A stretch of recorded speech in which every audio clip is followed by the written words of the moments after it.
Hello friends, welcome back to another आपकी video of this YouTube channel. ये question हमारा chapter relations and functions है। तो हमसे क्या बोला गया है, the number of elements in the set A is equal to A B 0 D A B D belongs to है बस -1 0 1 इस सेट में बिलोंग है। ठीक है, मतलब कि A B D की वैल्यू बस तीनों हो सकती हैं। ओके भाई, कैसे भी कर सकती हैं। एंड I माइनस A का whole cube is equal to I minus A cube, where I क्या बस में 2×2 आइडेंटिटी मैट्रिक्स है। और यहाँ बस क्या पूछा गया है हमसे, नंबर ऑफ एलिमेंट्स पूछे गए हैं इस सेट ए में। इस तरह से कंडीशन सेटिस्फाई करनी है। ठीक है, जे मेन 2021 का क्वेश्चन है। तो क्वेश्चन थोड़ा सा रिसेंटली है, ज्यादा पुराना है नहीं, तो क्वेश्चन आने के चांसेस आगे हो सकते हैं। तो क्वेश्चन को आराम से समझना और आराम से इसको देखना। तो चलिए फ्रेंड्स, क्वेश्चन को सीधे सॉल्व करते हैं। क्वेश्चन को सॉल्व करने से पहले, वीडियो में आगे बढ़ने से पहले, अगर आप चैनल पर नए हैं तो जल्दी से चैनल को सब्सक्राइब कर देना और वीडियो को लाइक भी ठोक देना। So let's see how to solve this question now.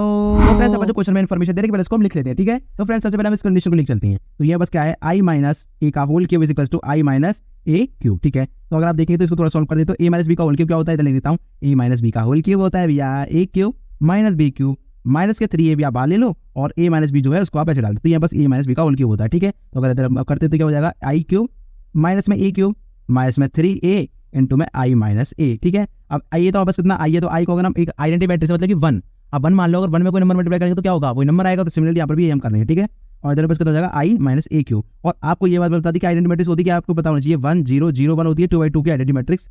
ठीक है, तो आप देखेंगे ना यहाँ पर, तो आपको अगर इसको स्क्वायर करेंगे, क्यूब करेंगे, कुछ पावर कर लो, तो आपको I मिल रहा है। तो ये बस I के बराबर है। अब ये I इससे गया A क्यूब से, माइनस का A क्यूब उड़ गया दोनों। ठीक है, अब बस बच रहा क्या है भैया, बस बच रहा है भैया 3A इंटू में I minus A is equal to 0। तो यहाँ से अगर आप इसको 3 को भेज दो इधर, तो A इंटू में I minus A is equal to 0। ठीक है, इतना क्लियर है। ऐसे अगर इसको सॉल्व करती है तो A माइनस में A square is equal to 0, क्योंकि आइडेंटिटी मैट्रिक्स को फर्क नहीं पड़ना। तो A is equal to A square आ रहा है, मतलब कि क्या है, तो ये मैट्रिक्स है ना A, इसका आपको स्क्वायर करो तो A के बराबर ही आना है। इतना क्लियर हो गया। तो यहाँ से हमारे पास एक रिलेशन मिल गया। अब फ्रेंड्स, हमारा जो सेट था ना, जो A हमारे पास मैट्रिक्स थी उसको लिख लेते हैं। ये मैट्रिक्स क्या थी, A B 0 D। ठीक है, इसका मैं क्या कर लेता हूँ, स्क्वायर कर लेता हूँ। तो ये बस क्या हो जाएगा, A B 0 D। इसको थोड़ा सा सॉल्व करते हैं तो ये हो जाएगा बस में A स्क्वायर। क्या करते हैं हम, इधर ऐसे चलती है, फिर इधर, फिर इसी को हम इसके साथ मल्टीप्लाई करती है। तो A स्क्वायर हो गया, A इंटू A स्क्वायर हो गया, और A के साथ हम 0 करेंगे तो प्लस में 0 हो जाएगा। ठीक है, इसको इसके साथ करेंगे तो A इंटू B A भी हो गया। ठीक है, प्लस हो जाएगा यहाँ पर B के साथ हो जाएगा D, तो B D। ठीक है, इस तरह से।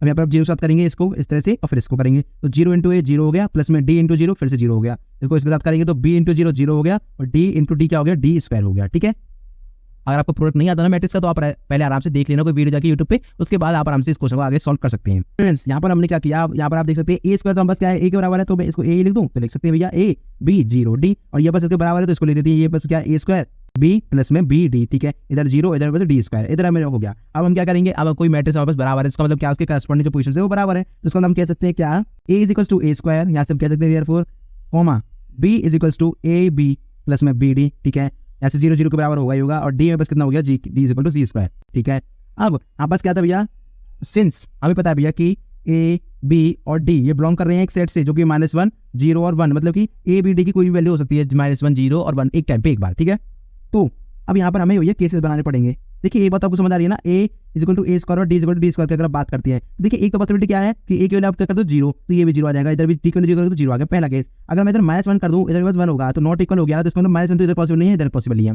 क्योंकि -1 कभी 1 के बराबर नहीं होगा। अगर मैं 1 डाल दूं तो 1 मुझे इधर मिलेगा, 1 इधर मिलेगा, इधर भी 1 इधर भी 1, तो इसका मतलब क्या है, ऐसे हम क्या कह सकते हैं, A and D have to values हैं।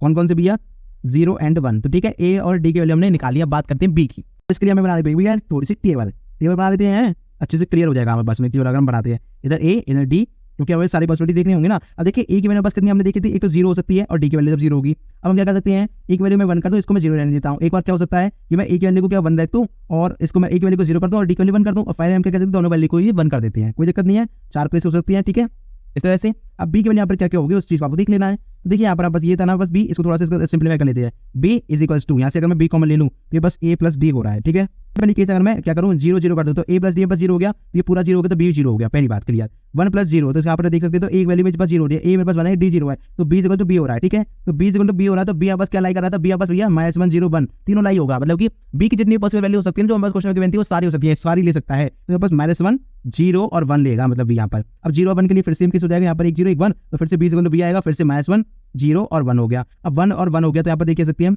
B इज इक्वल टू क्या हो सकता है, बस 2 भी हो सकता है, नॉट पॉसिबल भैया, नहीं हो सकता ना, क्यों कभी हो ही नहीं सकता भैया। एक B की वैल्यू आप ऐसी ले लो जो कि 2B के बराबर हो, कभी पॉसिबल नहीं है। इसका मतलब क्या हो गया, यहाँ पर कुछ नहीं होगा, यहाँ पे आप 0 रख दो, या तो 0 रख दो या फिर नॉट पॉसिबल क्रॉस लगा दो, कोई भी दिक्कत नहीं है। अब आप यहाँ पे देखेंगे तो देखिए ए डी और बी का कॉम्बिनेशन दिख रही थी आपको, तो पहला तो एक ये आ गया पास में, दूसरा क्या आ गया 1 0 -1, फिर आ गया 1 0 0, फिर आ गया 1 0 1, यहाँ पे देखें 0 1 -1, 0 1 0, 0 1 1, यहाँ पे देखें तो 1 1 0, यहाँ पर कितने आ गए 1 2 3 4 5 6 7 8, 8 केसेस आ गए ना यहाँ पर कि ए डी और बी की वैल्यूज अलग अलग होंगी, तो 8 वापस क्या हो गए, 8 हमारे पास वैल्यू आ गई सेट के अंदर, तो नंबर ऑफ एलिमेंट्स कितने हो गए 8 हो चुकी हैं। देयरफॉर नंबर ऑफ एलिमेंट्स कितने हो गए इन सेट ए, ये यहाँ पास हो गया भैया 8, और ये हमारे क्वेश्चन का फाइनल आंसर है। ठीक है फ्रेंड्स, तो इस तरह से आपको पूरा क्वेश्चन सॉल्व करना था। आई होप ये क्वेश्चन आपको अच्छे से क्लियर हो गया होगा। अगर आपको ये सॉल्यूशन डाउनलोड करना है तो इसकी लिंक आपको डिस्क्रिप्शन में मिल जाएगी, वहां पर जाकर इसको डाउनलोड कर सकती हैं। Thank you so much for watching this video. मिलता हूं अगली वीडियो में अगले क्वेश्चन के साथ। Till then bye bye, Tata.